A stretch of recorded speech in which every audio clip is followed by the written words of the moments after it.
ஓம் நமோ நாராயணாய.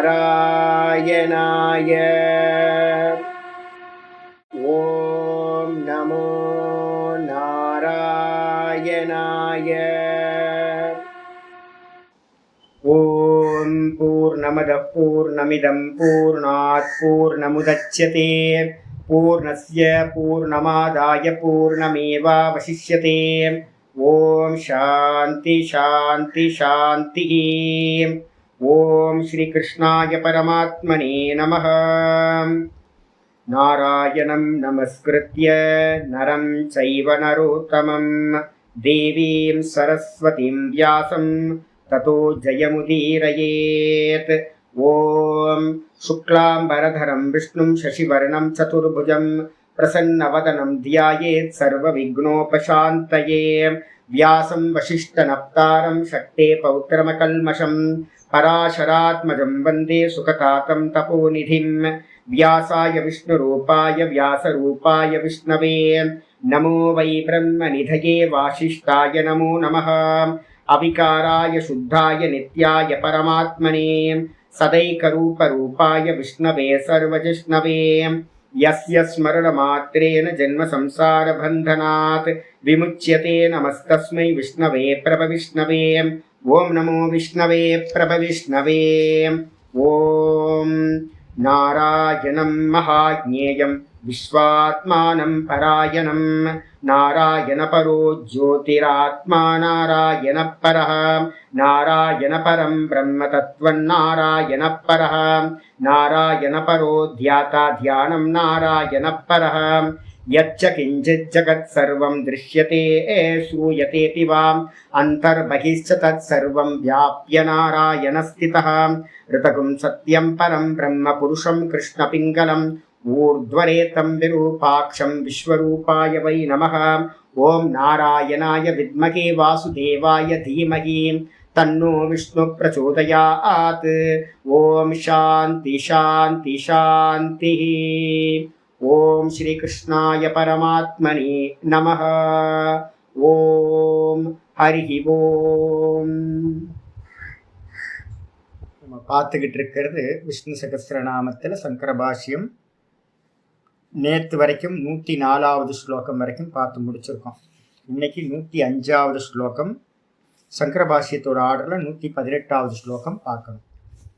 படிச்சிருவோம். 101 பாராயணம் பண்ணிடுவோம். அநாதிர் பூர்புவோ லக்ஷ்மீஹ சுவீரோ ருச்சிராங்கதஹ ஜனனோ ஜன ஜன்மாதிர் பீமோ பீம பராக்கிரமஹ ஆதார நிலையோ தாதா புஷ்பஹாச பிரஜாகரஹ ஊர்த்வகः சத்பதாச்சாரஹ பிராணதः பிரணவः பனஹ பிரமாணம் பிராணநிலையः பிராணபிருத் பிராணஜீவனः தத்வம் தத்வவிதேகாத்மா ஜன்ம மிருத்யுஜராதிகः பூர்புவஸ்வஸ்தருஸ்தாரः சவிதா பிரபிதாமகः யஜ்ஞோ யஜ்ஞபதிர்யஜ்வா யஜ்ஞாங்கோ யஜ்ஞவாகனः. இன்னைக்கு பாட்டம் ஆரம்பிக்குது.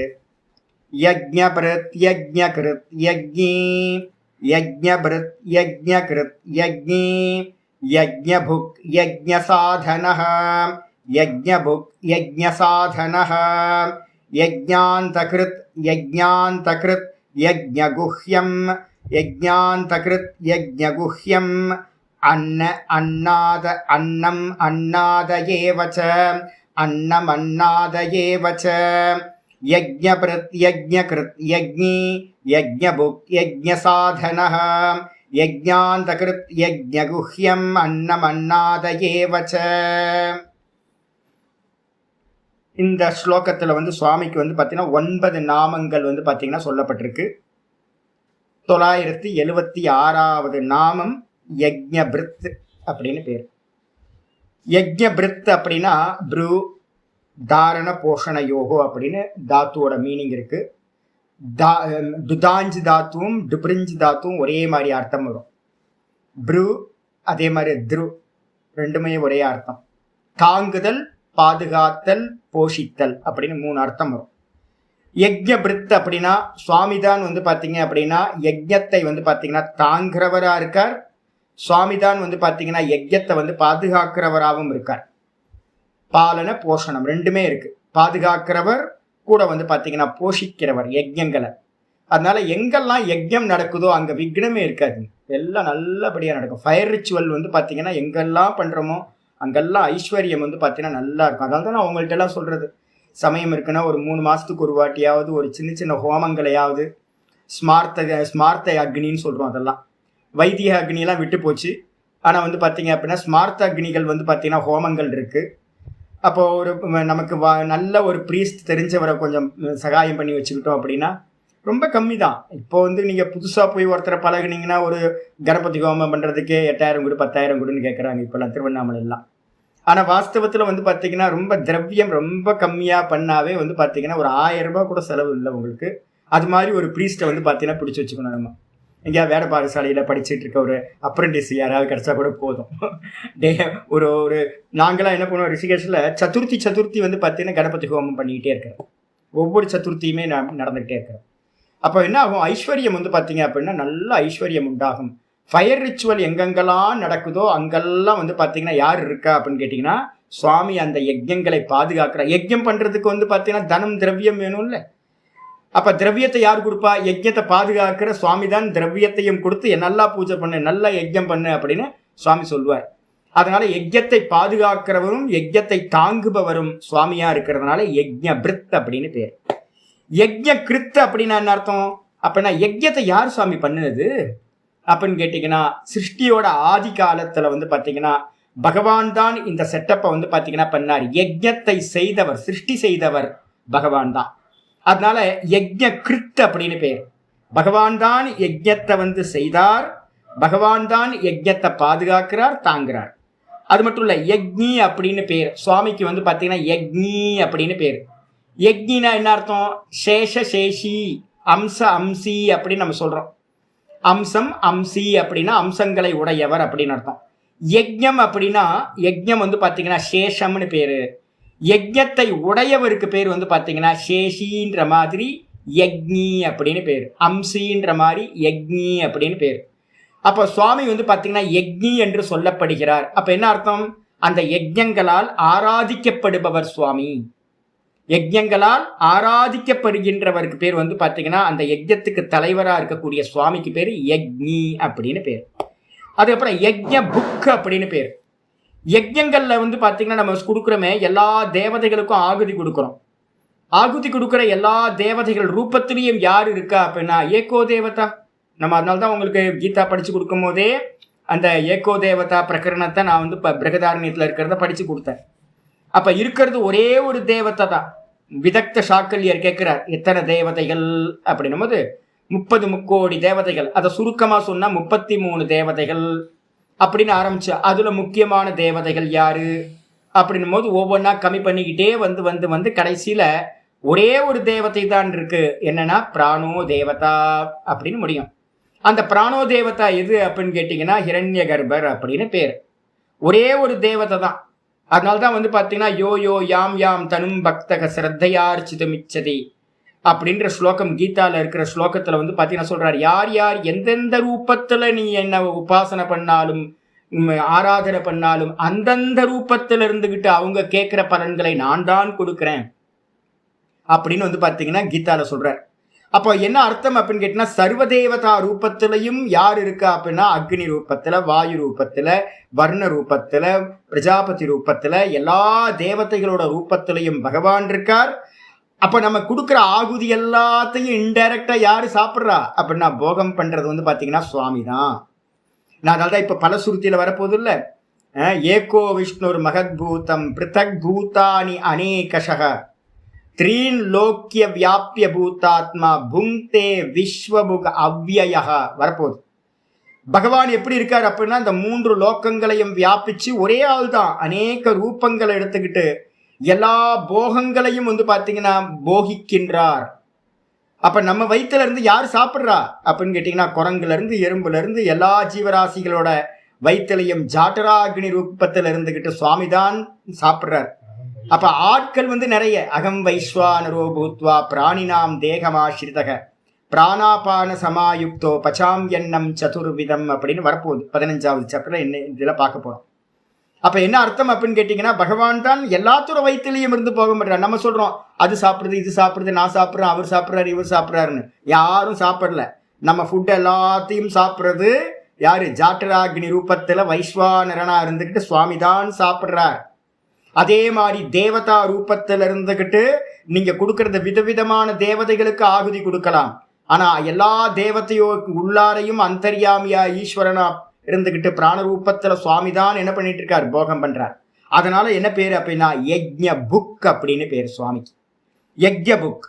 அதுக்கப்புறம் யஜ்ஞ சாதனக அப்படின்னா என்ன அர்த்தம் அப்படின்னு கேட்டீங்கன்னா, யஜ்ஞம் தான் சாதனம். நான் ஏற்கனவே சொல்லியிருக்கேன்ல, கீதால வந்து பாத்தீங்கன்னா 3:9 ஸ்லோகம் எல்லாம் ஞாபகத்துக்கு வச்சுக்கணும். யஜ்ஞார்த்தாத் கர்மனோன் யத்ர லோகோயம் கர்ம பந்தனஹா ததர்த்தம் கர்ம கௌந்தேய முக்த சங்க சமாச்சர. ஒருத்தருக்கு இந்த மார்க்கத்துல மோட்ச மார்க்கத்துல போகணும்னா முதல் ஸ்டெப் வந்து பாத்தீங்கன்னா கர்மயோகம். கர்மயோகம். அந்த கர்மயோகம் எப்படி இருக்கணும் அப்படின்னா யஜ்ஞமா இருக்கணும். எந்த கர்மா பண்ணினாலும் அது யஜ்ஞமா இருக்கணும். யஜ்ஞத்துக்காகவே கர்மம் பண்ணணும். யஜ்ஞம்னா என்ன அர்த்தம்? முக்த சங்க சமாச்சர. அசக்தோ ஹியாச்சரன் கர்ம முக்த சங்க சமாச்சர. எப்படி பண்ணணும் அப்படின்னா எந்த ஒரு பற்றுதலும் கர்மத்திலையும் கர்ம பலன்லையும் வைக்காம ஈஸ்வரார்ப்பணமா நீங்க பண்ற கர்மங்கள் எல்லாமே என்ன? அது யஜ்ஞம். அதுதான் முதல் ஸ்டெப் அந்த கர்ண சுத்திக்கு கொடுக்கறதுக்கு. அப்ப வந்து பாத்தீங்கன்னா யஜ்ஞம் தான் சாதனம். யஜ்ஞம் தான் வந்து பாத்தீங்கன்னா முதல் சாதனம். எது அப்படின்னு கேட்டீங்கன்னா ஆசையோடு பண்ணா கர்மம், ஆசை இல்லாம பண்ணினீங்கன்னா அது யஜ்ஞம், பூஜா, ஈஸ்வர பூஜையாயிடுது. ஆமா, ஒரு மந்திரம் வந்து பாத்தீங்கன்னா இருக்கு, பிருகதாரண்யத்துல இருக்கு, முக்கியமான மந்திரம். தம் வேதானு வச்சனேன பிராமணாகா. அந்த வேதத்தோட வச்சனத்தை கேட்டு என்ன பண்றாங்க அப்படின்னா பிராமணர்கள் வந்து பாத்தீங்கன்னா யஜ்ஞேன தானேன தபசா அநாசகேன பிராமணா விவிதிஷந்தி அப்படின்னு ஒரு மந்திரம் இருக்கு. பிராமணர்கள் அப்படின்னா முமுட்சுக்கள் என்ன பண்றாங்க அப்படின்னா வேதத்தோட வச்சனத்தை கேட்டு, வேதம் சொல்லுது என்ன பண்ணணும் அப்படின்னா யஜ்ஞேன தானேன தபசா அநாசகேன. யஜ்ஞேன தானேன தபசா, யஜ்ஞத்தினாலும் தானத்தினாலும் தபஸினாலும். இது மூணு எப்படி இருக்கணும்? அநாசகேன. ஆசகேன அப்படின்னா ஆஷாவோடனா பந்தம், ஆசை இல்லாமனா அநாசகேன. ஆசை இல்லாமல் பண்ணக்கூடிய இந்த கர்மங்கள் மூலமா யஜ்ஞதான தபஸ் மூலமா என்ன பண்றாங்க? பிராமணர்களா இருக்கிறவங்க அந்த பிரம்மத்தை அறிய இச்சை கொள்கிறார்கள். இதான் வேத வாக்கியம், விதி வாக்கியம். அப்ப வந்து பாத்தீங்கன்னா எந்த கர்மாவும் பண்றதா இருந்தாலும் முதல் ஸ்டெப் வந்து பாத்தீங்கன்னா நான் எப்போவாவது பண்றேனே சுவாமி அப்படின்னா அப்படிலாம் இல்லை. எல்லா கர்மங்களையும், அதனால்தான் சர்வபாவேன அப்படின்னு இன்னைக்கு கூட பாடத்துல வந்து பாத்தீங்கன்னா நான் படிச்சு காட்டினேன். காயா வாச்சா மனசா எந்த கர்மங்களை பண்ணினாலும் வந்து பாத்தீங்கன்னா இது ஈஸ்வரார்ப்பணம் ஈஸ்வரார்ப்பணம் ஈஸ்வரார்ப்பணம்னு எப்ப வருதோ அப்ப வந்து பாத்தீங்கன்னா நம்ம சாதகன் ஆயிட்டோம்னு அர்த்தம். அப்ப யஜ்ஞம் தான் வந்து பாத்தீங்கன்னா சாதனம். யாருக்கு? யார் அடையிறதுக்கு? பகவான் அடையிறதுக்கு. அதனால வந்து யஜ்ஞ சாதனக அப்படின்னு சுவாமிக்கு பேரு. யஜ்ஞத்தை சாதனமாக தன்னை அடையும் சாதனமாக கொண்டவர். தன்னை அடையும் சாதனமா பகவான் வந்து பாத்தீங்கன்னா ஆரம்பத்திலேயே படைச்சிட்டார். கிரியேஷன்ல சிருஷ்டில யஜ்ஞகிருத்த அவர் தானே, யஜ்ஞத்தை அவர் தான் பண்ணினார். ஏன் யஜ்ஞத்தை பண்ணினார் அப்படின்னா தன்னை அடையறதுக்கு ஒரு சாதனம் வேணும். அந்த சாதனம் எது அப்படின்னு கேட்டீங்கன்னா யஜ்ஞம் அப்படின்னு யஜ்ஞத்தை ஆரம்பத்திலேயே அவர் படைத்து விட்டார். யஜ்ஞ சாதனக, யஜ்ஞத்தை சாதனமாக கொண்டவர். அதுக்கப்புறம் யஜ்ஞாந்த கிருத்த அப்படின்னா என்ன அர்த்தம்? யஜ்ஞத்தோட அந்த கிருத்த அப்படின்னா ஒரு யஜ்ஞத்தோட முடிவு என்ன அப்படின்னா பலன். ஒரு யஜ்ஞத்தோட அந்தம்னா ஒரு யஜ்ஞத்தோட முடிவு வந்து பாத்தீங்கன்னா கர்ம பலன். அந்த பலனை வந்து பாத்தீங்கன்னா செய்தவர். இந்த யாகத்துக்கு இந்த பலன், இந்த கர்மத்துக்கு இந்த பலன் அப்படின்னு வந்து பாத்தீங்கன்னா இருக்கிற எல்லா யஜ்ஞங்களுக்கும் பலனை வந்து பாத்தீங்கன்னா உண்டு பண்ணியவர். சாதனம்னு ஒண்ணு இருக்கு அப்படின்னா அதுக்கு சாத்தியம் இருக்கும். அந்த சாத்தியத்தை வந்து பாத்தீங்கன்னா யஜ்ஞத்தினால் அடையக்கூடிய சாத்தியத்தை உண்டாக்கியவர் யஜ்ஞ கிருத், யஜ்ஞாந்த கிருத் அப்படின்னு பேர். அப்ப யஜ்ஞ கிருத்து யஜ்ஞாந்த கிருத். யஜ்ஞ கிருத்துனா யஜ்ஞத்தை செய்தவர், யஜ்ஞாந்த கிருத்துனா அந்த யஜ்ஞத்துக்கான பலனை செய்தவர். அதுக்கப்புறம் யஜ்ஞ குஹ்யம்.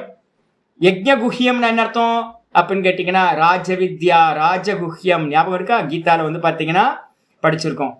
ராஜவித்யா ராஜகுஹ்யம்னு நம்ம எதை பார்க்கிறோம் அப்படின்னா அந்த பிரம்ம வித்யாவுக்கு பேர் வந்து பாத்தீங்கன்னா ராஜகுஹ்யம் அப்படின்னு பேர். ராஜவித்யா ராஜகுஹ்யம் இருக்கிறதுலயே வந்து பாத்தீங்கன்னா ரொம்ப ரகசியமானது. ஆமா, இந்த ஞானத்துக்கு பேரே வந்து பாத்தீங்கன்னா ஆமா இதம் பவித்திரம் உத்தமம் ஞானம். இதெல்லாம் நிறைய வாக்கியங்கள்லாம் வந்து பாத்தீங்கன்னா நேத்து கூட லாஸ்டா நான் சம்மரி சொல்லும் போதும் சொன்னேன். நான் உத்தமம்ன்றதுக்கு பதம் வந்து பாத்தீங்கன்னா எந்தெந்த இடத்துல 7வது அத்தியாயத்துல 2வது ஸ்லோகத்துல இருக்கு, 9வது அத்தியாயத்துல வந்து பாத்தீங்கன்னா 2வது முதல் ஸ்லோகத்துல இருக்கு, 1, 2 இதெல்லாம் பாத்தீங்க அப்படின்னு. இப்ப 14வது அத்தியாயத்திலையும் முதல் ஸ்லோகம் வந்து பாத்தீங்கன்னா வந்துச்சு. அப்ப என்ன அர்த்தம் அப்படின்னு கேட்டீங்கன்னா வேதாந்தத்துக்கு என்ன பேரு? ஞான யோகம்னு பேரு. இந்த வேதாந்தம் தான் வந்து பாத்தீங்க அப்படின்னா யஜ்ஞங்களில் ரகசியமானது. இப்ப வந்து பாருங்க, நம்ம படிக்கிறது வந்து பாத்தீங்க அப்படின்னா நல்ல பிரமாணத்தோட சேர்ந்து படிக்கணும். வேதாந்தம் மாதிரி ஒரு ரகசியமான வித்யா இல்லை. வேதாந்தத்தை அனுஷ்டானம் பண்றது வந்து பாத்தீங்கன்னா பல யஜ்ஞங்கள் பண்றதுக்கு சமமானது.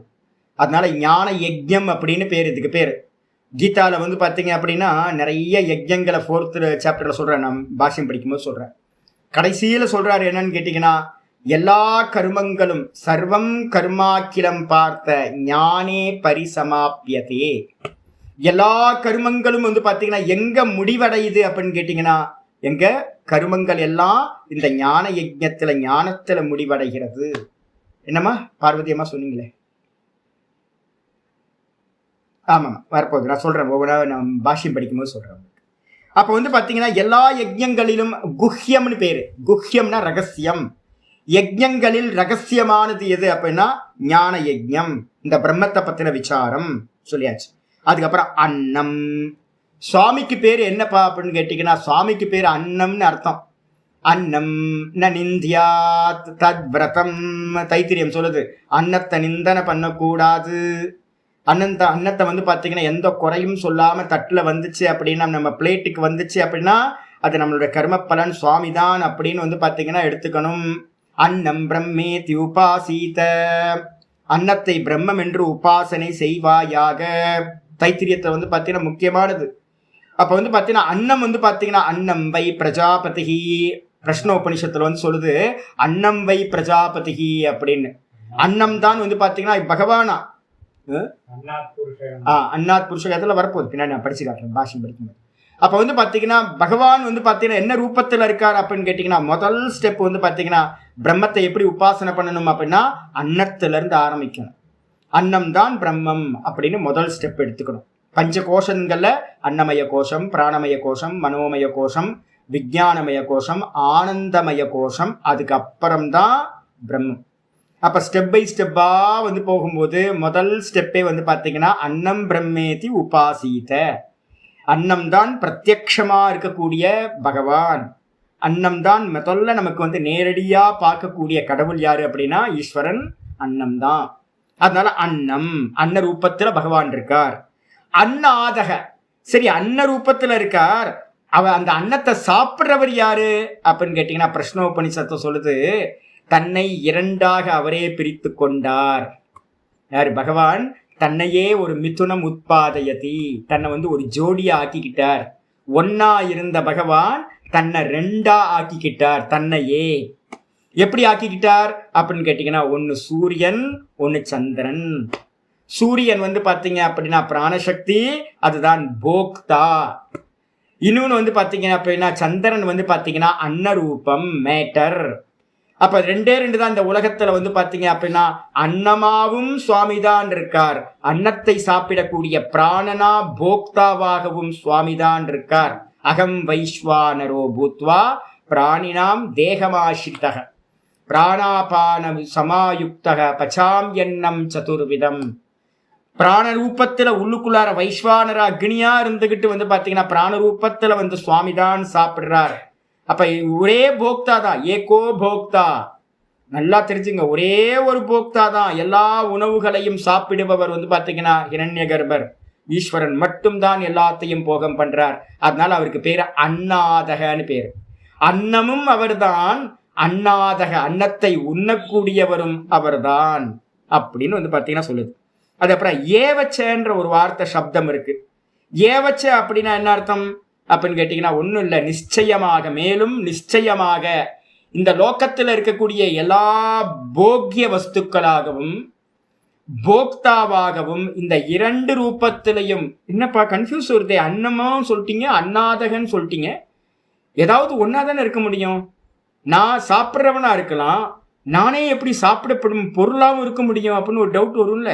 ஃபுட்டு வேற நான் வேற தானே இப்போ எல்லா இடத்துலையும். ஒரு ஆப்பிள் வேற நான் வேற, ஃபுட்டு வேற நான் வேற, எல்லாமே அப்படி தானே. நானே ஃபுட்டாகி நானே சாப்பிட்றவனாவும் எப்படி இருக்க முடியும் அப்படின்னு யாருக்காவது கேள்வி கேட்டா கண்டிப்பாக இருக்க முடியும். இப்போ அப்படின்னு கேட்டிங்கன்னா, தூக்கத்தில் சொப்பனத்துக்கு போறீங்கல்ல, சொப்பனத்தில் வந்து பார்த்தீங்க அப்படின்னா ஒரு ஃபீஸ்ட் நடக்குது, நீங்கள் ஏதோ ஒரு ஃபீஸ்டில் கலந்துக்கிறீங்க. காலையில் வேக்கப் பார்க்குறீங்க, அந்த ஃபீஸ்ட்டும் காணும், அந்த ஃபீஸ்ட்டுக்கு போன ஆளும் காணும். யார் அப்படின்னா பார்க்கிறவன் தான்.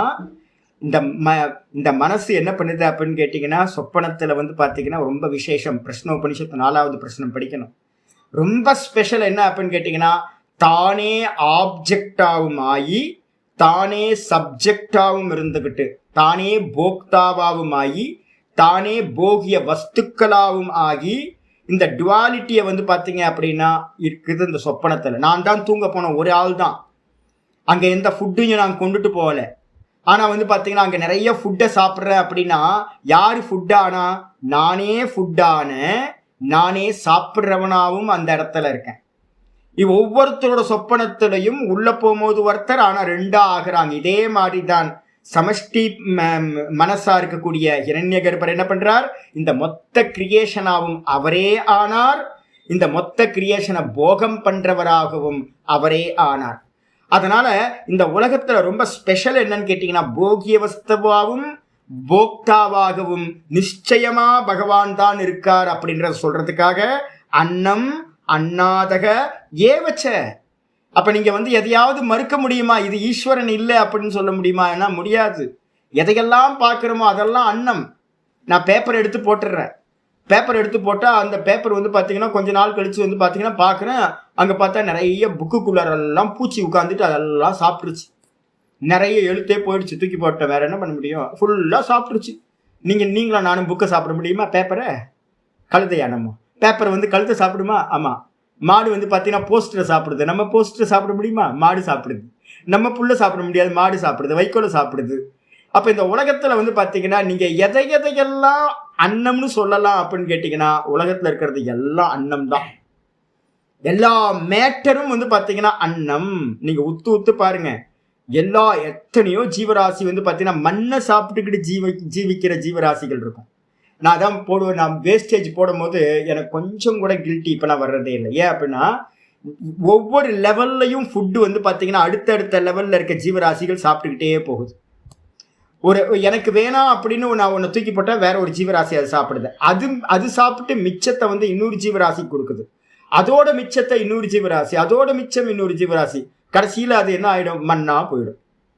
ஏன்னா மண்ணிலிருந்து வந்தது மண்ணுக்கே போயிடுது. நம்ம பாடி அப்படி தானே, நம்ம பாடியை வந்து பார்த்தீங்கன்னா டீகம்போஸ் ஆகி எல்லா ஜீவராசியும் சாப்பிட்டு மிச்சம் வந்து பார்த்தீங்கன்னா ஒன்றும் இல்லாமல் மண்ணா போயிடும். இந்த உலகத்தில் இருக்கிற எல்லாத்துக்கும் வந்து பார்த்தீங்கன்னா ஒரே தான் அன்னம். அதனால தான் வந்து பார்த்தீங்கன்னா ஜீவோ ஜீவசிய போஜனம் அப்படின்னு ஒரு வாக்கியம் நாங்கள் அடிக்கடி யூஸ் பண்ணுவோம். ஜீவோ ஜீவசிய போஜனம், ஒரு ஜீவன் இன்னொரு ஜீவனுக்கு போஜனம் ஆகிறான். ஜீவன் என்ன அர்த்தம், ஒரு தேகம் இன்னொரு தேகத்துக்கு போஜனம். அனிமல்ஸ் எல்லாம் காட்டில் தானே நம்ம பார்த்துக்கிட்டு இருக்கோம். அனிமல்ஸ் எல்லாம் வந்து பார்த்தீங்கன்னா ஒன்றை சாப்பிட்டு ஒன்று தான் வந்து பார்த்தீங்கன்னா அந்த செயின் போயிட்டே இருக்கு உங்களுக்கு. ஆமாம் ஆமாம், ஃபுட் சைக்கிள் போயிட்டு இருக்கு அப்படின்னா அதெல்லாமே வந்து பார்த்தீங்கன்னா அது தர்மமா அப்படின்னா ஆமாம், அப்படிதான் சிஸ்டமே அப்படிதான். அப்போ வந்து பார்த்தீங்கன்னா அன்னமாக மேட்டர் இருக்கு. எந்த உலகத்தில் இருக்கிற எல்லா அன்னத்தையும் என்ன பண்ணுங்க, மேட்டர் அப்படின்னு ஒன்னா சொல்லிடுங்க. சந்திரன் மேட்டர். அதுக்கப்புறம் வந்து பார்த்தீங்கன்னா அன்னாதக அப்படின்னா ஒரே ஒரு போக்தா பிராணன் மட்டும், வேற எதுவும் இல்லை. பிராணன் தான் ஏகோ போக்தா. அந்த பிராணன் யாரு, அவர் தான் ஹிரண்யகர்பர். அதனால நிச்சயமா சொல்லுது ஏவச்ச அப்படின்றது நிச்சயத்தை சொல்றதுக்காக சொல்றது. வந்துருங்க 976வது நாமம் யக்ஞபிருத். யக்ஞபிருத்னா என்ன அர்த்தம், யஜ்யங்களை தாங்குபவர், பாதுகாப்பவர். பாஷிகார் சொல்றார் யஜ்ஞம் பிபர்த்தி. பிபர்த்தி அப்படின்னா என்ன அர்த்தம், தாங்குறவர். பாத்தி, பாத்தி அப்படின்னா பாதுகாப்பவர். யஜ்ஞத்தை தாங்குறவர், யஜ்ஞத்தை பாதுகாக்கிறவர். அதனால யக்ஞபிருத் அப்படின்னு பேரு. இவர் வந்து பார்த்தீங்கன்னா விஸ்வாமித்திரர் வந்து பார்த்தீங்கன்னா ராமரையும் லக்ஷ்மணரையும் எதுக்காக கூட்டு போறாரு? யஜ்யத்தை பாதுகாக்கிறதுக்காக தான் வந்து பார்த்தீங்கன்னா அவங்க அப்பாட்ட தசரதன்ட்டு வந்து எனக்கு யஜ்யம் பண்ண போறேன், அதை காப்பாற்றணும், அதுக்காக உங்க பசங்க 2 பேர்த்தையும் எனக்கு கொடுங்க அப்படின்னு கூட்டு போறாரு ராமலக்ஷ்மணர். அப்ப ராமலக்ஷ்மணர்களுக்கு பேர் என்ன பேரு? யஜ்யபிருத்துன்னு வச்சுக்கலாம். 2 பேர் தான் இந்த யஜ்யத்தை வந்து பார்த்தீங்கன்னா பாதுகாக்கிறாங்க. பகவான் வந்து பார்த்தீங்கன்னா யஜ்யபிருத்தா இருக்கார். அது மட்டும் இல்லை, 977வது நாமம் யஜ்ஞகிருத். யஜ்ஞகிருத் அப்படின்னா என்ன அர்த்தம் அப்படின்னு கேட்டீங்கன்னா, ஜெகத் ஆதௌ தது அந்தேச்ச. ஜெகத்தோட ஆதி அப்படின்னும் போது என்ன அப்படின்னு கேட்டீங்கன்னா, நம்ம இன்னைக்கு சொன்னோம் பார்த்தீங்களா, ஒன்று பீஜ பிரதப்பிதா அப்படின்னு ஒன்று சொன்னோம்ல கீதாவில் வந்து பார்த்தீங்கன்னா, ஸ்லோகம் வந்து 14வது சாப்டர்ல வந்துச்சு. நான் தான் வந்து பார்த்தீங்கன்னா இந்த ஜெகத்துக்கு அப்பாவா இருக்கேன், இந்த மாயால வந்து பார்த்தீங்கன்னா ஜீவர்களுடைய கர்ப்பத்தை, ஜீவர்களுடைய பீஜத்தை எல்லாத்தையும் கர்ப்பத்தில் வைக்கின்றேன் அப்படின்னு. அதுக்கு என்ன பேர் அப்படின்னு கேட்டீங்கன்னா, பெரிய யஜ்யமா வந்து பார்த்தீங்கன்னா கர்ப்பாதான சம்ஸ்காரத்தை அக்னிஹோத்திர வித்யால சாந்தோக்கிய உபனிஷத்து 5வது அத்தியாயத்துல வந்து பார்த்தீங்கன்னா கர்ப்பாதானத்தை வந்து பார்த்தீங்க அப்படின்னா யஜ்யமா சொல்லப்பட்டிருக்கு. ரொம்ப அற்புதமா இருக்கும். நம்ம விஷன் வந்து பார்த்தீங்கன்னா வைதிகத்தோட விஷன் எல்லாத்தையும் யஜ்யமா பாருன்னு. நீங்க வந்து பார்த்தீங்கன்னா காமவேசத்தோட வந்து பார்த்தீங்கன்னா நம்ம வந்து பார்த்தீங்கன்னா போகத்தை வச்சுக்காத, யஜ்ய ரூபத்துல போகம் வச்சுக்கோ அப்படின்னு சொல்லுது. யோசிச்சு பாருங்க எப்படி இருக்கும் வர்ணனைகள்லாம். சாந்தோக்கியம் சொல்லும் போது உங்களுக்கு வரும், இப்படிலாம் வர்ணனை பண்ண முடியுமா மந்திரங்கள் அப்படின்னு இருக்கு. அவ்வளோ விசேஷ ரூபத்துல சொல்லப்பட்டிருக்கு. அப்ப முதல் ஸ்டார்டிங் பகவானே வந்து பார்த்தீங்கன்னா என்ன பண்றாரு, பீஜங்களை கொண்டுட்டு வந்து மாயையின் இடத்துல வந்து பார்த்தீங்கன்னா கர்ப்பத்துல வைக்கிறாருன்னா அதான் யஜ்யம். அங்க இருந்து யஜ்யம் ஸ்டார்ட் ஆகுது. அங்க இருந்து தான் பிரஜைகள் வந்து பார்த்தீங்கன்னா உற்பத்தி ஆகிறாங்க. அப்ப பிரஜைகள் உற்பத்தி ஆகணும் அப்படின்னாவே சுவாமியை ஒரு ஆகுதி கொடுத்துருக்கணும். மாயையோட மாயையில வந்து பார்த்தீங்க அப்படின்னா பீஜத்தை சுவாமி வந்து ஆகுதி கொடுக்கல அப்படின்னா ஜீவராசிகள் மாயையிலிருந்து உண்டாகவே முடியாது மெச்சூரிட்டி ஆகி. அப்ப முதல் கர்ப்பாதான சம்ஸ்காரம் மாதிரி சுவாமி பண்ற கர்ப்பாதான சம்ஸ்காரம் சிருஷ்டியோட ஆதியில நடக்குது. அவர் என்ன பண்றார் அப்படின்னு கேட்டா, பீஜம்லாம் ஒண்ணும் இல்லைங்க, சங்கல்பம் பண்றார். சங்கல்பம் தான் பீஜம். நம்ம சொன்னோம்ல சர்வாரம்பம், சர்வத்துக்கும் ஆரம்பம் எது அப்படின்னா சங்கல்பம். சுவாமி சங்கல்பத்தை வந்து பாத்தீங்கன்னா கர்ப்பத்துல வச்சார். கர்ப்பத்துல வச்சோம், அந்த கர்ப்பம் தான் வந்து பாத்தீங்கன்னா இந்த கிரியேஷன் எல்லாத்தையும் மாயான்ற கர்ப்பம் இதை எல்லாத்தையும் ப்ரொடியூஸ் பண்ணிருக்கு ஆதி. அப்ப ஆதியிலையும் வந்து பாத்தீங்க அப்படின்னா ஜெகத் ஆதவ், ஜெகத்தோட ஆதியில சிருஷ்டி காலத்திலையும் தது அந்தேச்ச பிரளய காலத்திலையும், தது அந்தம்னா இந்த ஜெகத்தோட எண்டுல என்ன வரப்போகுது அப்படின்னு கேட்டீங்கன்னா ஒரு அக்னி இருக்கு, பிரளய கால அக்னி அப்படின்னு சொல்லுவோம், ஊழி கால அக்னி அப்படின்னு நம்ம சொல்லுவோம் தமிழ்ல. என்ன அப்படின்னு கேட்டீங்கன்னா அக்னி வந்து பாத்தீங்கன்னா இது எல்லாத்தையும் சுவாகா அப்படின்னு வந்து பண்ணிடும். அப்ப வந்து பாத்தீங்கன்னா அக்னி சுவாகா பண்றது தான் வந்து பாத்தீங்கன்னா கடைசியில நடக்கிற எது அப்படின்னு கேட்டீங்கன்னா யஜ்ஞம். நம்மளோட ஜீவனத்திலேயே அதே தான். முதல் சம்ஸ்காரம் எது அப்படின்னா கர்ப்பாதான சம்ஸ்காரம் முதல்ல. லாஸ்ட் சம்ஸ்காரம் எது அப்படின்னா பிரேதாக்னிஹோத்திரம் அப்படின்னு சொல்றோம். பிரேதத்தை வந்து பாத்தீங்கன்னா அக்னியில வச்சு கொல்லி வைக்கிறோம் பாத்தீங்களா, அந்த கொல்லி வைக்கிறது தான் வந்து பாத்தீங்க அப்படின்னா பிரேதாக்னிஹோத்திரம். முதல்ல கர்ப்பாதான சம்ஸ்காரம் ஒரு யஜ்ஞம், கடைசியில பிரேதாக்னிஹோத்திரம் ஒரு யஜ்ஞம். யஜ்யத்தில் ஆரம்பிச்சு யஜ்யத்துல மனுஷ லைஃப் முடியுது. அதே மாதிரி சிருஷ்டியும் யஜ்யத்தில் ஆரம்பிச்சு யஜ்யத்திலேயே முடியுது.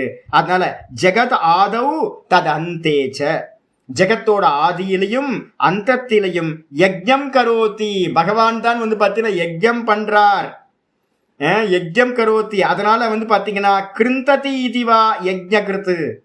கிரு தாத்துக்கு 2 அர்த்தம் இருக்கு, பல அர்த்தங்கள் இருக்கு. கிரு ஹிம்சாயாம் தாத்து இருக்கு, கிரு வந்து பாத்தீங்கன்னா நிறைய தாத்து இருக்கு, ஒரு 5-6 தாத்து இருக்குன்னு நினைக்கிறேன். அதுல ஒரு தாத்து வந்து பாத்தீங்கன்னா கிருந்தரி அப்படின்னு அர்த்தம், வெட்டுபவர், துண்டு பண்ணுபவர்னு அர்த்தம். யஜ்யம் வந்து பாத்தீங்கன்னா ஸ்டார்ட் பண்றவர் அவர் தான். அவரே வந்து பாத்தீங்கன்னா முடிவு காலத்துல வந்து பாத்தீங்கன்னா யஜ்யத்தை எல்லாத்தையும் ஸ்டாப் பண்றார். கிருந்ததி துண்டுபடுத்துறார். இந்த சம்சாரம் முடிவுக்கு வருது பிரளய காலத்துல. அதனால வந்து பாத்தீங்கன்னா அவர்தான் செய்கின்றார், அவர்தான் முடிச்சும் வைக்கின்றார், துண்டுபடுத்துறார். அதனால அவருக்கு பேரு யஜ்ஞ கிருத் அப்படின்னு பேர். யஜ்ஞ கிருத், யஜ்யத்தை செய்தவர், யஜ்யத்தை வந்து பாத்தீங்கன்னா நாசம் செய்பவர், துண்டுபடுத்துபவர் அவர்தான். ஆதி காலத்துல, அதே மாதிரி பிரளய காலத்துல, அப்படி எடுத்துக்கணும். இது அப்புறம் 978வது நாமம் யக்ஞி அப்படின்னு பேர். யக்ஞி அப்படின்னா என்ன அர்த்தம்? யக்ஞி அப்படின்றதுக்கு அர்த்தம் வந்து பாத்தீங்கன்னா, யஜ்ஞத்தை வந்து பாத்தீங்கன்னா என்ன பண்றார் அப்படின்னா தலைவனா இருக்கார். எப்படி அர்த்தம் எடுக்கணும் அப்படின்னா, அம்சம் அம்சி. நம்ம எல்லாம் சுவாமியோட அம்சங்கள். சுவாமி யாரு? அம்சி. அதே மாதிரி வந்து பாத்தீங்கன்னா சேஷ சேஷின்னு சொல்லுவோம். ஒரு சோடச உபச்சாரம் இருக்கு அப்படின்னா, ஒரு பூஜா இருக்கு, சோடச உபச்சாரத்தோடு கூடிய பூஜா, 16 அங்கங்கள் இருக்கு அப்படின்னா, அங்கங்களுக்கு எல்லாத்துக்கும் பேர் என்ன பேருன்னா சேஷம் அப்படின்னு பேர். அந்த எல்லா அங்கங்களையும் சேர்ந்து அந்த பூஜை வந்து பாத்தீங்கன்னா ஒரு சிவ பூஜை, ஒரு விஷ்ணு பூஜை அப்படின்னு நம்ம சொல்றோம். அந்த சிவ பூஜை விஷ்ணு பூஜைன்னு சொல்றது அங்கி. அந்த சிவ பூஜை அங்கி சேஷின்னு பேர். அங்கிக்கு பேர் வந்து சேஷி அப்படின்னு பேர். அதுல இருக்கக்கூடிய 16 பார்ட்டுக்கும் பேர் வந்து அங்கங்கள்னு பேரு, சேஷம்னு பேர். 16 அங்கங்களை உடைய பூஜா அங்கி. அதே மாதிரி 16 அங்கங்களை சேஷத்தை உடையது சேஷி. அப்ப இந்த மொத்த ஜகத்தும் வந்து பாத்தீங்க அப்படின்னா இருக்கிற ஒவ்வொரு பார்ட்டும் வந்து பாத்தீங்கன்னா அம்சம். இந்த மொத்த பார்ட்டையும் வந்து தன்னுடைய சரீரமா வச்சிருக்கிற பகவான் என்னது? சேஷி. அதே மாதிரி இங்கேயும் வந்து பாத்தீங்கன்னா யஜ்ஞங்கள் எல்லாத்தையும் யஜ்ஞானாம் தத்து சமாராதனாத்மனாம் சேஷி இது யஜ்ஞி. இந்த எல்லா யஜ்ஞத்தினாலையும் வந்து பாத்தீங்கன்னா யஜ்ஞங்கள் எல்லாம் சுவாமிக்கு வந்து பாத்தீங்கன்னா சேஷமாயிடும். அந்த யஜ்ஞங்களால ஆராதிக்கப்படுபவர் 16 அங்கங்களை வச்சு ஒரு சோடச உபச்சார பூஜை பண்றோம். அந்த அங்கங்கள்லாம் எதுக்கு? சுவாமிக்கு தான். தூபம், தீபம், நைவேத்தியம் எல்லாத்தையும் சுவாமிக்கு தானே பண்றோம். சுவாமி ஆராதனை பண்றோம், அர்ச்சனையில இருந்து பூஜனத்துல இருந்து எல்லாத்தினாலையும். அப்ப அதே மாதிரி இந்த யஜ்ஞங்கள் எல்லாம் அங்கங்கள், சேஷங்கள்னு பேரு. இதனால ஆராதிக்கப்படுபவர் வந்து பாத்தீங்கன்னா சேஷி. அதான் வந்து பாத்தீங்கன்னா சம்யக் ஆராதனாத்மனாம் சேஷி இது யக்ஞி அப்படின்னு பேர். அப்ப யக்ஞின்றதுக்கு அர்த்தம் யஜ்ஞங்களால் ஆராதனை செய்யப்படுகின்ற அந்த யஜ்ஞத்துக்கான தலைவர் சுவாமி. தலைவர் அர்த்தம் சுவாமி. யஜ்ஞத்தினால ஆராதிக்கப்படுபவர் சுவாமி, அதான் யக்ஞி அப்படின்னு பேர். இதுக்கப்புறம் 979வது நாமம் யஜ்ஞ புக் அப்படின்னு பேர். யஜ்ஞ புக்னா என்ன சுவாமி அப்படின்னு கேட்டா, யஜ்ஞங்களை வந்து பாத்தீங்கன்னா போகம் செய்பவர். இதுக்கு நல்ல சூட்டபிளான இது வந்து பாத்தீங்கன்னா 4th சாப்டர் எடுத்து பகவத்கீதையை படிங்க. நிறைய இருக்கு, சொன்னா வந்து பாத்தீங்கன்னா சமயம் பத்தாது. பிரம்மார்ப்பணம் பிரம்ம ஹவிஹி பிரம்மாக்னௌ பிரம்ம நாஹுதம் பிரம்மைவ தேன கந்தவ்யம் பிரம்ம கர்ம சமாதினா பிரம்மைவ தேன கந்தவ்யம். யஜ்ஞத்தினால வந்து பாத்தீங்க அப்படின்னா அடையக்கூடியவர் யாரு அப்படின்னா அந்த பிரம்மத்தை தான் நம்ம அடையிறோம். ஏன் அப்படின்னு கேட்டீங்கன்னா அந்த யஜ்ஞங்களுக்கு எல்லாத்துக்கும் சுவாமியா இருக்கார். அது மட்டும் இல்ல, அந்த யஜ்ஞங்களை எல்லாத்தையும் போகம் பண்ற போக்தாவா இருக்கிறவரும் சுவாமி தான். அப்ப போகம் பண்றவரா இருக்கிறதுனால யஜ்ஞ புக் அப்படின்னு பேர். யஜ்ஞானாம் போக்தா. இதை வந்து நம்ம முன்னாடி ஸ்லோகத்திலேயே ஒன்று பார்த்துருக்கோம்ல. என்ன அப்படின்னு கேட்டிங்கன்னா, நேற்று பாட்டத்திலேயே வந்து பார்த்தீங்க அப்படின்னா கீதாவில் வந்து 9:24 972வது நாமம் பாருங்க. போன ஸ்லோகத்தில் 972வது நாமத்தில் ஒரு கொட்டேஷன் கொடுத்துருக்காரு பாருங்க. அகம் சர்வ யஜ்ஞானாம் போக்தா ச பிரபுரேவச. கீதால 9:24 ஸ்லோகத்துல இருக்கு. போக்தாரம் யஜ்ஞ தபசாம் 5:21 5:29 கூட எழுதிங்க. போக்தாரம் யஜ்ஞ தபசாம் 5:29 இருக்கிறது. 9:24 ரொம்ப ஸ்பஷ்டமா இருக்கு. அகம்கி சர்வ யஜ்ஞானாம் போக்தா, எல்லா யஜ்ஞங்களுடைய போகம் செய்கின்ற போக்தாவாக நான் இருக்கின்றேன், சுவாமியும் நான் தான். அப்ப 9:24 போன ஸ்லோகத்துக்கும் கொட்டேஷன் கொடுத்துக்கலாம். இந்த நாமத்துக்கும் போன நாமத்துக்கும் 9:24 நம்ம என்ன பண்ணிக்கலாம், எடுத்துக்கலாம்.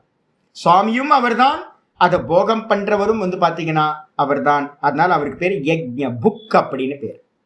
இதுக்கப்புறம் அடுத்து சொல்லுது யஜ்ஞ சாதனக. யஜ்ஞ சாதனமா? ஆமா. யஜ்ஞங்களை வந்து பாத்தீங்க அப்படின்னா தன்னை அடைவதற்கு சாதனமாக கொண்டவர். யஜ்ஞத்தினால தான் அடைய முடியும். நல்லா தெரிஞ்சுங்க, நீங்க வேற சான்ஸே இல்லை. நம்ம பைபாஸ் பண்ணலாம் சுவாமின்னு நீங்க நினைச்சீங்கன்னா எத்தனை கோடி ஜென்மம் ஆனாலும் பைபாஸ் பண்ண முடியாது. யஜ்யம்னா என்னது அப்படின்னும் போது ஈஸ்வரார்ப்பணமா பண்ணக்கூடிய எந்த வேலையா இருந்தாலும் அது யஜ்யமாயிடும். யஜ பூஜாயாம் தாத்து, யஜ்ய சப்தம் பாத்தீங்கன்னா யஜ பூஜாயாம்ல இருந்து வந்தது. நீங்க பாத்தீங்கன்னா சின்ன சின்ன காரியத்தையும் நான் பாத்தீங்கன்னா இன்ஸ்ட்ருமெண்ட் இது பாத்தீங்க அப்படின்னா சுவாமிக்கு பூஜையா பண்றேன் அப்படின்னும் போது அப்ப என்ன ஆயிரும், ஒரு வேலையை பாத்தீங்கன்னா அலட்சியப்படுத்த மாட்டோம். எந்த வேலை பண்ணாலும் நமக்கு பாத்தீங்க அப்படின்னா சீரியஸ்னஸ் வந்துடும். ஓ பூஜை, எந்த காரியத்தையும் பண்ணும் போதும் நான் நாதபிரமத்தை சொல்லி அலட்சியமா பண்ணாதீங்க அப்படின்னு சொல்லிட்டே இருப்பேன். ஒரு கிச்சன்ல ஏதாவது பண்ணிட்டு இருப்பார், வதன்னு பண்ணுவார். எனக்கு அப்படியே டென்ஷன் ஆகும். எனக்கு என்ன இப்படி பண்ணிட்டு இருக்கேன், டெய்லி சண்டை போட்டுக்கிட்டே இருப்பேன். ஏன் அப்படின்னு கேட்டிங்கன்னா, ஒரு வேலை பண்ணும் போதே அந்த வேலையை பார்த்தீங்கன்னா ரொம்ப ஸ்ரத்தையோட பண்ணணும், முழுசா பண்ணணும். ஒரு யஜ்ஞம் மாதிரி, ஒரு பூஜை மாதிரி சின்சியாரிட்டி இருக்கணும். அப்போதான் அது உங்களை பந்தப்படுத்தாது. இல்லைன்னா என்ன ஆகும் தெரியுங்களா உங்களுக்கு? யஜ்ஞத்தை பண்ணலன்னா அது என்ன ஆகும்? யோக கருமசு கௌசலம் ஒரு இது சொல்லியிருக்கோம்.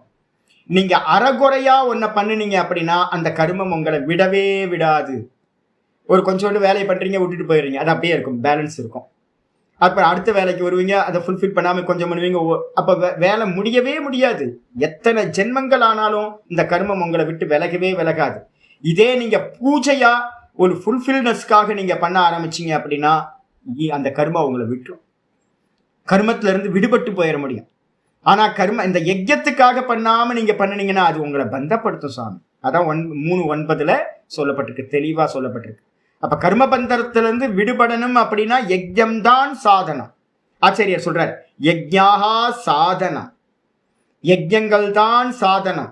அந்த யஜ்யங்கள் என்னது? தத்து பிராப்த உயிரி, அந்த பகவான பிராப்தி பண்றதுக்கு, பகவான அடைவதற்கு யஜ்யங்கள் தான் சாதனம். அதனால சுவாமிக்கு பேரு யஜ்ஞ சாதனக அப்படின்னு பேரு.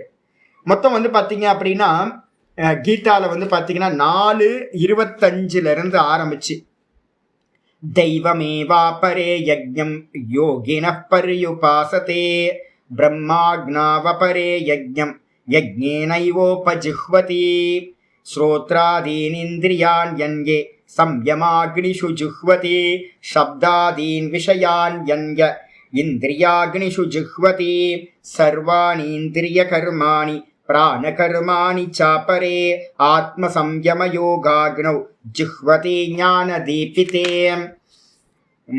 திரவ்யயஜ்ஞஸ்தபோ யஜ்ஞாஹ திரவ்யயஜ்ஞாஸ்தபோ யஜ்ஞாஹ யோகயஜ்ஞாஸ்ததா பரே ஸ்வாத்யாய ஞானயஜ்ஞாஸ்ச யதயः சம்சிதவ்ரதாः அபானே ஜுஹ்வதி பிராணம் प्राणे पानं तथा परे प्राणापानगतिरुद्ध्वा प्राणायामपरायणः परायणाः अपरे नियताहाराः प्राणान् प्राणेषु जुह्वति सर्वेप्येते यज्ञवितः यज्ञक्षपितकल्मषाः. மொத்தம் பார்த்தீங்கன்னா 30வது ஸ்லோகம் வரைக்கும் 4:25 உங்களோட பிடிஎஃப் பார்த்தீங்கன்னா 4th சாப்டரோட பகவத்கீதையோட பிடிஎஃப் எழுதிருந்தீங்கன்னா அதில் ஒவ்வொன்றுத்துக்கும் என்ன யஜ்யம்னு பேர் கொடுத்துருக்கேன். மொத்தம் பார்த்தீங்கன்னா 15 யஜ்யங்கள் பார்த்தீங்கன்னா வருது. பிராணாயாம யஜ்யம், சுவாத்தியாய யஜ்யம், ஞான யஜ்யம், இது மாதிரி இந்திரிய சம்யம யஜ்யம் அப்படின்னு பார்த்தீங்கன்னா எல்லா சாதனங்களையும் யஜ்ஞ ரூபத்தில் வர்ணனை செய்யப்பட்டிருக்கு. எல்லாத்தையுமே நம்ம ஆத்தியாத்மிகத்தில் பார்த்தீங்கன்னா ஈஸ்வரனை பிராப்தி பண்றதுக்கு என்னென்னலாம் சாதன அனுஷ்டானம் வச்சிருக்கோமோ அதை எல்லாத்தையும் யஜ்ஞமா சொல்லப்பட்டிருக்கு. இதையே நீங்க ஆசையோடு பண்ணினீங்கன்னா கர்மம். அதே நீங்க பார்த்தீங்கன்னா ஈஸ்வரார்ப்பணமா பண்ணீங்கன்னா யஜ்ஞோதான தபஸ்சைவ பாவனானி மனிஷினஹா. யஜ்யமும் தானமும் தபசும் மனிதர்களை பவித்திரம் பண்ணக்கூடியது. அதேதான் இங்க சொல்லுது, யஜ்ஞ க்ஷபித கல்மஷாஹா. யஜ்ஞத்தினால் பார்த்தீங்கன்னா கல்மஷங்கள் நாசமடைந்தவர்கள் அப்படின்னு வார்த்தையை பார்த்தீங்கன்னா சொல்லுது. அப்படி அளித்தவர்கள் பார்த்தீங்கன்னா யஜ்ஞத்தை அறிந்தவர்கள் பார்த்தீங்கன்னா இதெல்லாம் பார்த்தீங்கன்னா இந்த யஜ்ஞத்தெல்லாம் செய்ய செய்ய செய்ய அந்த கர்ண சுத்தி உண்டாகும். அது மூலமா பார்த்தீங்கன்னா ஞான பிராப்தி மூலமா மோட்சம், பகவான் அடையிறது. இன்னைக்கு காலையில கூட அந்த ஸ்டெப்ஸ் கிரமம்னு ஒன்று பார்த்தோம் பார்த்தீங்களா. இன்னைக்கு ரொம்ப டைம் எடுத்துக்கிட்டேன். அப்ப என்ன கிரமம் அப்படின்னா, முதல்ல யஜ்யம் வந்தாதான் உங்களுக்கு அந்தக்கரண சுத்தி நடக்கும். அந்தக்கரண சுத்தி சமத்துவம் சமநிலை வந்தாதான் நீங்க பாத்தீங்கன்னா மேல மேல போக முடியும். கர்மம், கர்மயோகம், அதுக்கப்புறம் பாத்தீங்கன்னா ஞானம், ஞான நிஷ்டை. அப்ப கர்மம் பாத்தீங்கன்னா பந்தப்படுத்தும். அப்ப யாத்திரையில முதல் ஸ்டெப்பே பாத்தீங்கன்னா கர்மயோகம். அந்த கர்மயோகமா பண்ற எல்லா சாதனங்களும் பாத்தீங்கன்னா யஜ்யம் என்றே சொல்லப்படுகிறது. மொத்தம் 15 யஜ்யம் சொல்லுது.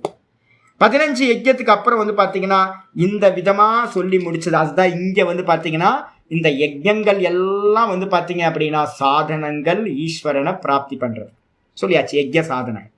981வது நாமம் யஜ்ஞாந்த கிருத்து. யஜ்ஞாந்த கிருத்துனா என்ன அர்த்தம்? யஜ்ஞஸ்ய அந்த கிருத்து, யஜ்யத்தினுடைய முடிவை செய்தவர்.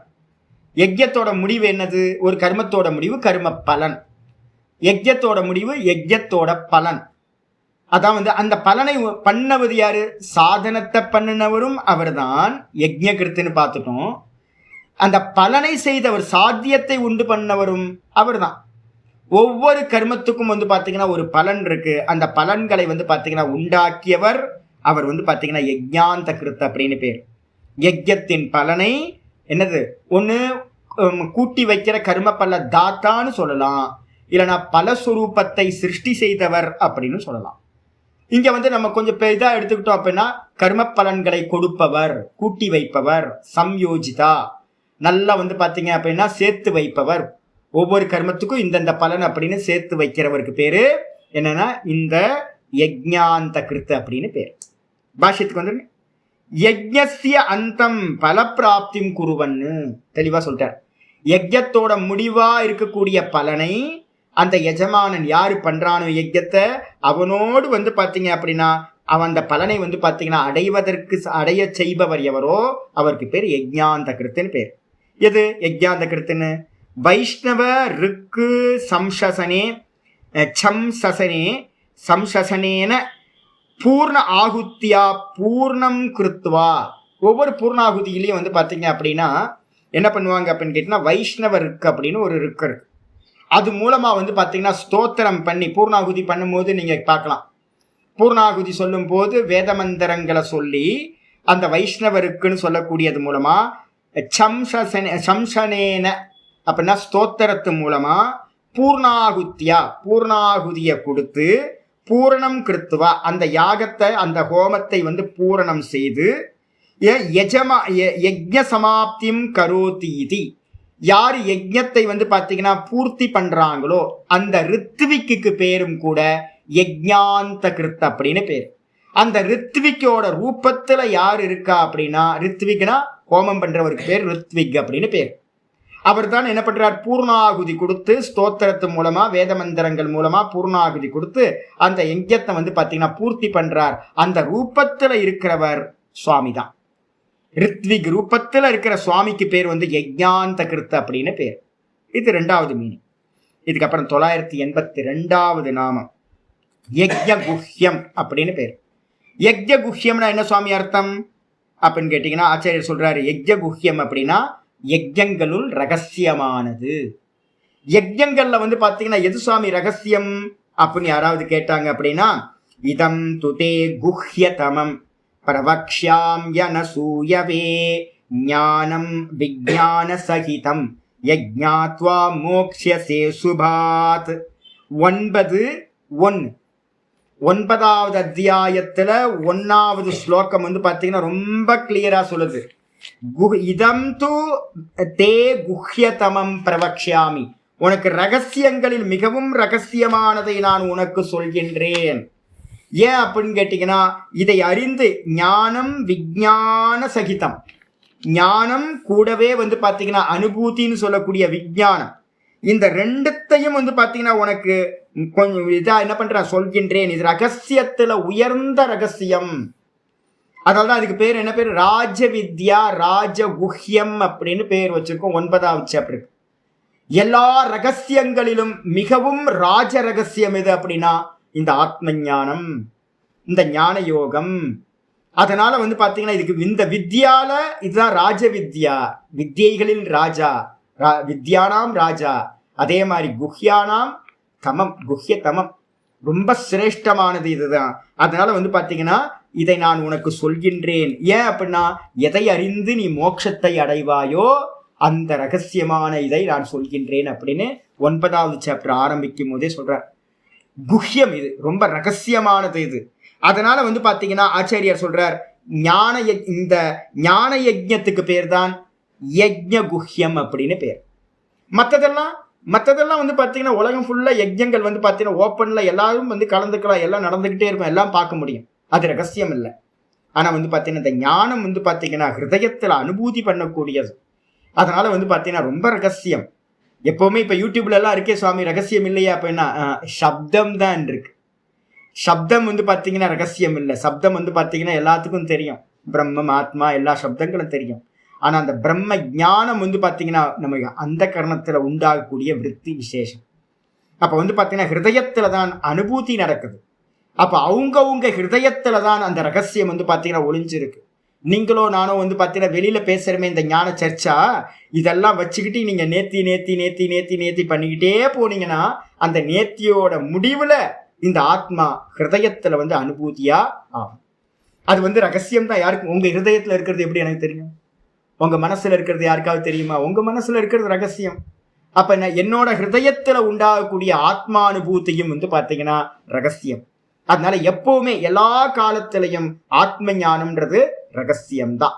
பரோட்ச ஞானம் எல்லா இடத்துலையும் இருக்கும், அது ரகசியம் இல்லை. ஆனா அது வேற தானே. கட்டோபனிஷத்துல சொல்லுது என்னன்னு கேட்டீங்கன்னா, அருமையான மந்திரமாச்சு, சிரவணாயாப்பி பகுபிர் யோன லப்யா ஸ்ருண்வந்தோ அப்பி பகவோ யம்ன வித்யு. ரொம்ப ஆச்சரியத்தை சொல்றாரு. இந்த வேதாந்தத்தை கேட்கறதுக்கு, இந்த ஆத்மாவை கேட்கறதுக்கு கூட நிறைய பேருக்கு பாக்கியம் இல்லை அப்படின்ற. சிரவணாயாப்பி பகுபிர் யோன லப்யா, இந்த வேதாந்த ஞானத்தை கேட்கறதுக்கும் நிறைய பேருக்கு வந்து பாத்தீங்கன்னா பாக்கியம் இல்லை. கேட்டவங்களாலையும் ஸ்ருண்வந்தோ அப்பி யம்ன வித்யு, இந்த ஆத்மாவை வந்து பாத்தீங்கன்னா கேட்டாலும் கூட வந்து பாத்தீங்கன்னா இந்த ஆத்மாவை யாரும் நிறைய பேர் அறியறதே இல்லை அப்படின்ற. அப்ப என்ன அர்த்தம் அப்படின்னு கேட்டீங்கன்னா, இது ரகசியம்தான். இந்த ஞான யோகம் எப்பவுமே எல்லா காலத்திலையும் ஹிருதயத்தில் அனுபூதி பண்ண வேண்டியது. அதனால ரகசியம் சொல்ல போறோம். என்னன்னு கேட்டீங்கன்னா, இன்னைக்கு கீதாலையும் நாளைக்கெல்லாம் வரப்போகுது. இதுல வந்து பாத்தீங்க அப்படின்னா சொல்லுது, சாந்தோக்கிய உபநிஷத்துல வந்து பாத்தீங்கன்னா பிரம்மபுரம் அப்படின்னு வந்து இந்த ஹிருதயத்தை சொல்லுது. அந்த இடத்த வந்து பாத்தீங்கன்னா பிரம்மத்தை வந்து பாத்தீங்கன்னா அன்வேஷ்டவ்யம் அப்படின்ற வார்த்தை சொல்லுது. அந்த ஹிருதயத்துல தேடி கண்டடைய வேண்டும். சாந்தோக்கிய உபநிஷத்துல வந்து பாத்தீங்கன்னா சொல்லும் போதே வந்து பாத்தீங்கன்னா 8வது அத்தியாயத்துல சொல்லுது என்னன்னா, அத யதிதம் அஸ்மின் பிரம்மபுரே. சாந்தோக்கியம் 8வது அத்தியாயம் 8:1:1 சாந்தோக்கியம் இருக்கு. அத சொல்லுது, அத யதிதம் அஸ்மின் பிரம்மபுரே. இந்த தேகத்துல ஒரு பிரம்மபுரம்னு ஒண்ணு இருக்கு. பிரம்மபுரம்னா பிரம்மம் வந்து பாத்தீங்கன்னா பிரம்மத்தை அனுபூதி பண்ற ஒரு ஸ்தானம் எதுனா ஹிருதயம். அதுல தகரம் புண்டரீகம் வேஷ்ம. தகரம் அப்படின்னா அல்பமா வந்து பாத்தீங்கன்னா ஒரு சின்னதா வந்து ஒரு கைப்பிடி அளவுக்கு ஹிருதயம் ஒண்ணு இருக்கு, மாமிஷ பிண்டாகாரம். ஒரு தாமரை மொட்டு மாதிரி கவுந்து போய் கிடக்குது. அதுக்கு நடுவுல வந்து பாத்தீங்க அப்படின்னா வேஷ்ம தகரோ, ஒரு சின்ன ஹோல்ஸ் இருக்கு. சாமை அரிசியோட அளவுக்கு ஒரு சின்ன கடுகு அளவுக்கு ஒரு ஓட்டை இருக்கு. அந்த ஹோல்ஸ்ல வந்து பாத்தீங்கன்னா ஒரு ஸ்பேஸ், அது ஆகாசம், தகராகாசம் அப்படின்னு பேரு. அஸ்மின் அந்தராகாசக, அதுக்குள்ளார அந்த ஹோல்ஸ்குள்ளார ஒரு ஆகாசம் இருக்கு. தஸ்மின் எத அந்தரக, அதுக்குள்ளார எது இருக்கோ, அந்த ஆகாசத்துல எது இருக்கோ தது அன்வேஷ்டவ்யம். அதனை வந்து பாத்தீங்கன்னா அன்வேஷனம் பண்ணணும், கண்டிப்பா அதை தேடணும். தத்பரிமார்கிதவ்யம் கீதால வரப்போகுது. 2-3 ஸ்லோகம் கழிச்சு 4வது ஸ்லோகத்துல வரப்போகுது. தத்பரிமார்கிதவ்யம்னு கீதாச்சாரியர் சொல்றார். அந்த பதத்தை, பிரம்ம பதத்தை வந்து பாத்தீங்கன்னா பரமபதத்தை தேடணும். எங்க எங்க எங்க அப்படின்னு தேடணுமா? எங்க தேடணும் அப்படின்னா ஹிருதயத்துல தேடணும், ஹிருதயத்துக்கு உள்ளார தேடணும். தத்வாவ விஜிக்ஞாசிதவ்யமிதி, அந்த ஹிருதயத்திலேயே வந்து பாத்தீங்கன்னா விசேஷ ரூபத்துல அகம் பிரம்மாஸ்மி, அங்க இருக்கிற கான்சியஸ்னஸ் பகவான் நான் தான் அப்படின்னு வந்து பாத்தீங்கன்னா விசேஷ ரூபத்தில் ஐக்கிய அனுபவத்தை அடைய வேண்டும். விஜிக்ஞாசிதவ்யமிதி அப்படின்னு வந்து பாத்தீங்கன்னா சொல்லிருக்கு. அப்போ ஹிருதயத்துல நீங்க ஒரு அனுபூதி பண்றீங்கன்னு வச்சுங்க, ரகசியம் இல்லையா அது? ரொம்ப ரகசியம், பரம ரகசியம். இந்த உலகத்துல வந்து பாத்தீங்கன்னா ஆமா பிரத்யக்ஷம் அவகம் நல்ல இதாச்சு. எத்தனை எந்த இது ஆமா 9:2 பாத்தீங்கன்னா தெரியும். பகவத்கீதை 9:2 சொல்லுது, ராஜவித்யா ராஜகுஹ்யம் பவித்திரம் இதம் உத்தம. 9:1 9:2 ரெண்டுமே எடுத்துக்கணும். 9:1 என்ன பண்ணிருக்கு, குஹ்யதமம் சொல்லிடுச்சு, ரொம்ப ரகசியம் சொல்லிடுச்சு. 9:2 சொல்லும் போது ராஜவித்யா ராஜகுஹ்யம் பவித்திரம் இதம் உத்தமம். இந்த ஞானம் வந்து பாத்தீங்கன்னா பவித்திரம், ரொம்ப உத்தமமான ஞானம். பிரத்யக்ஷ அவகமம் தர்மியம், ரொம்ப இது வந்து பாத்தீங்கன்னா ஒருத்தருக்கு ஒருத்தர் அவங்க உள்ளுக்குள்ளார அனுபவம் செய்யக்கூடியது. பிரம்மானுபவம் ரொம்ப ரொம்ப எக்ஸ்க்ளூசிவ், தனிப்பட்ட விஷயம். பிரத்யக்ஷம், அவங்களுக்கு பிரத்யக்ஷம். உங்க பசி எனக்கு தெரியுமா, உங்க வலி எனக்கு தெரியுமா, தெரியாது இல்ல. உங்க மனசுல என்ன நினைக்கிறீங்க தெரியுமா, தெரியாது இல்ல. அதே மாதிரி வந்து பாத்தீங்க அப்படின்னா ஹிருதயத்துல இருக்கக்கூடிய இந்த ஞானம் எப்படிப்பட்டது, ரகசியம். தர்மியம், இதுதான் தர்மத்தால் வந்து பாத்தீங்கன்னா வியாபிக்கப்பட்டது. சுசுகம், இது வந்து பாத்தீங்கன்னா சுசுகம் கருத்தும் அவ்வியம். இந்த அழிவில்லாத இந்த ஞானத்தை வந்து பகவானோட ஞானத்தை அனுபூதி பண்றது ரொம்ப எளிமையானது. சுசுகம், ரொம்ப சுகத்தை தரக்கூடியது, ரொம்ப சுகமானது. எல்லாத்தையும் விடணும், வேற எதுவும் பண்ண வேண்டாம். எல்லாத்தையும் விட்டுட்டு சாமியே சர்வ தர்மான் பரித்தியஜ்ய மாமேகம் சரணம் பிரஜன் உட்காரணும். உட்கார்ந்தோம் ரொம்ப ஈஸி. ஆனா நம்ம என்ன பண்ணிட்டோம், ரொம்ப கஷ்டமாக்கி வச்சிருக்கோம், ரொம்ப கஷ்டமாக்கி வச்சிருக்கோம். வாஸ்தவத்துல பிரம்மஜானம் ரொம்ப ஈஸி. யாருக்கு அப்படின்னா தத்தூரே தத்வந்திகே. அது வந்து பாத்தீங்கன்னா ஞான சாதனங்கள்லாம் சரியா வச்சிருக்கிறவங்களுக்கு அது சுகம். ஞான சாதனம் இல்லை அப்படின்னா ரொம்ப அது துக்கம் கொடுக்கக்கூடியதாயிடும். 12வது சாப்டர்ல வந்து ஆரம்பத்தை சொல்லுவார்.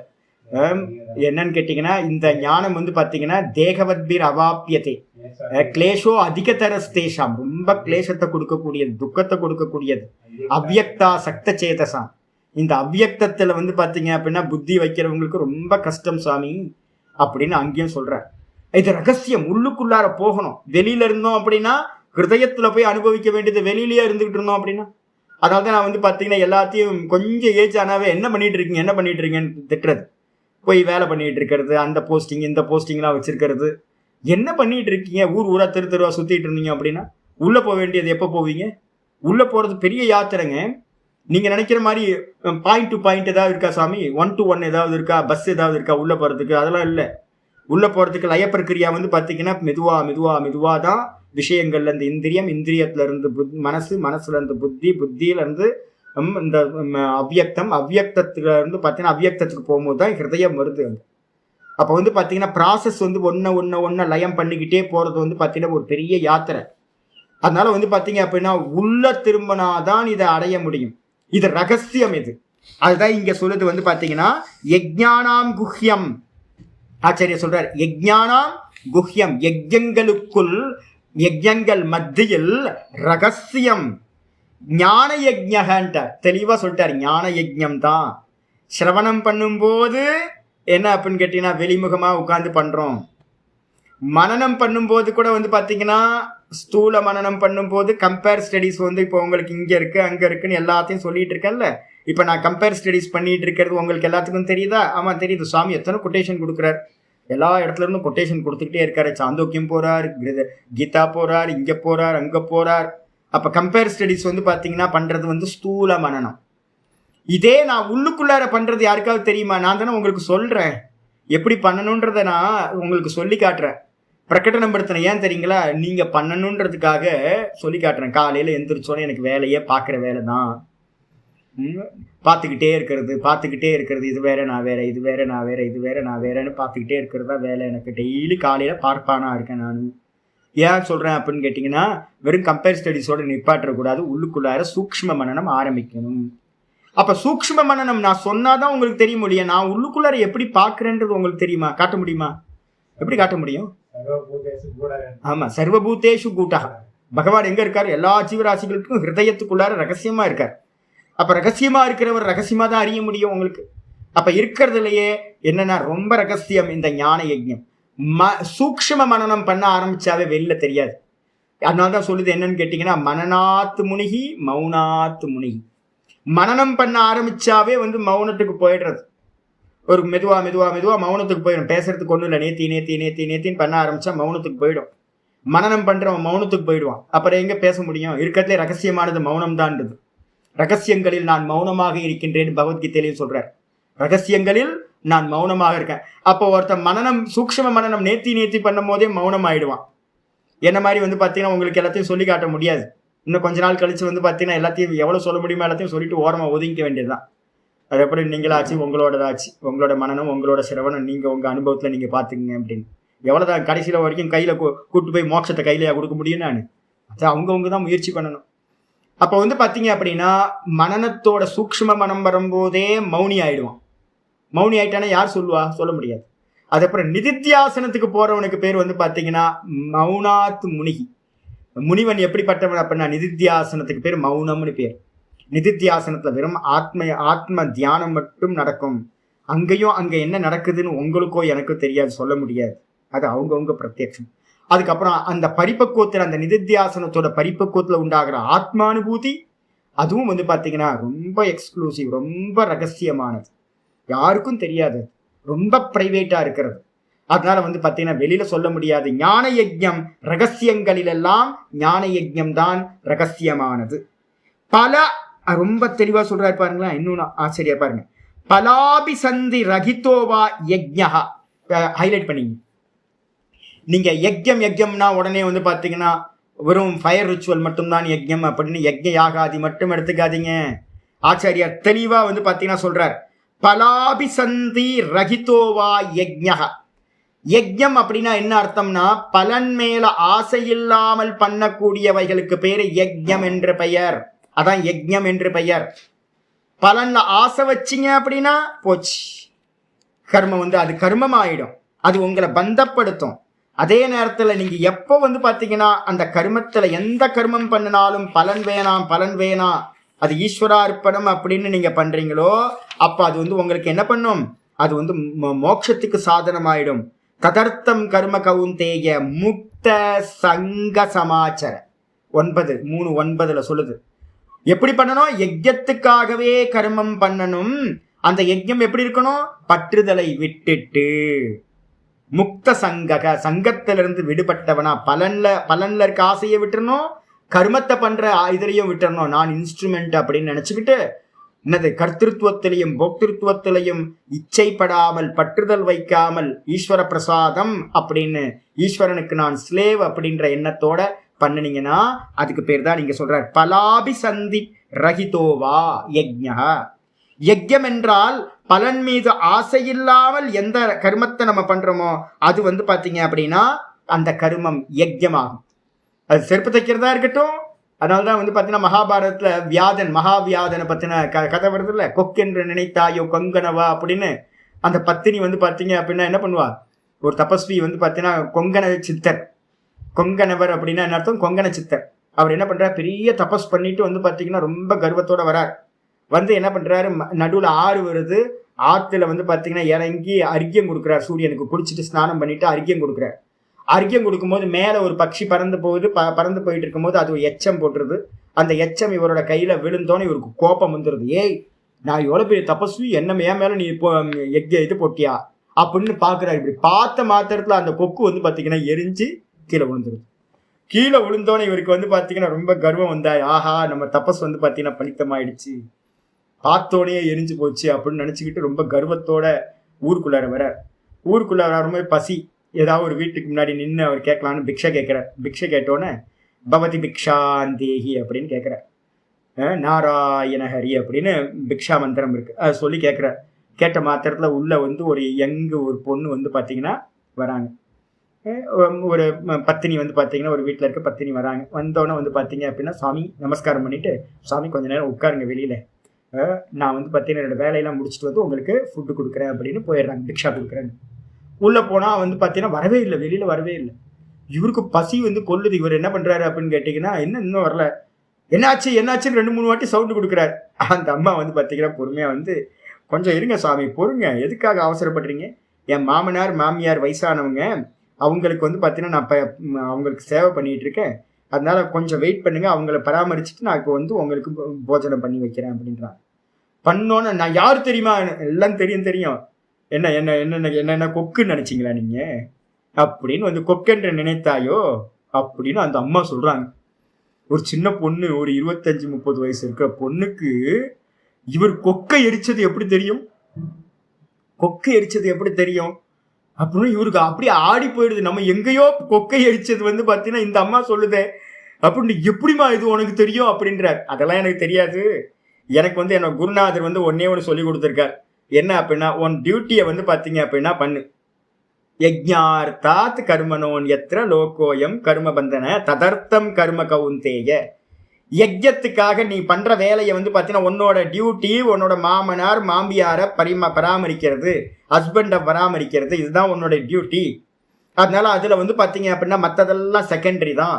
இதை வந்து பாத்தீங்கன்னா ஈஸ்வர பூஜையா பண்ணுன்னு என்னோட குருநாதர் சொல்லி கொடுத்துருக்காரு. எனக்கு வேற ஒன்றும் தெரியாது, எனக்கு ஞானம் யோகம் ஒரு மண்ணாங்கட்டியும் தெரியாது, தபஸ் அதெல்லாம் உங்களுக்கு தான் தெரியும், எனக்கு ஒன்றும் தெரியாது அப்படின்னு அந்த அம்மா சொல்லிடுறாங்க. யாருமா உன்னோட குருநாதர் அப்படின்னு கேட்டீங்கன்னா, மார்க்கெட்டு போனீங்கன்னா அங்கே ஒரு கசாப்பு கடையில் வந்து பார்த்தீங்கன்னா ஒருத்தன் என்ன பண்ணிட்டு இருப்பான், மாமிசத்தை வந்து பார்த்தீங்கன்னா வெட்டிக்கிட்டு இருப்பான் ஒரு ஆளு, அவர் தான் என்னோட குருநாதர் அப்படின்னு சொன்னோன்னு இவருக்கு ரொம்ப ஆச்சரியமா போகுது. ஏன்னா அது நம்ம இவ்வளவு நாள் தபஸ் பண்ணியும் இந்த அம்மா வீட்டில் உட்காந்துக்கிட்டு கர்மத்தினால இதை அடைஞ்சிருச்சு.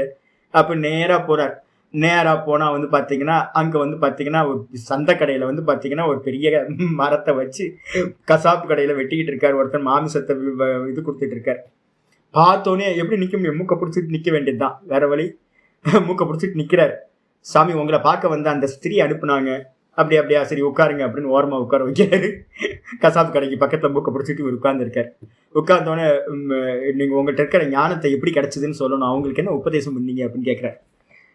சரி பார்க்கலாம் இருங்க அப்படின்னு இவர் என்ன பண்ணார், உட்காரவே வச்சிடுறார்.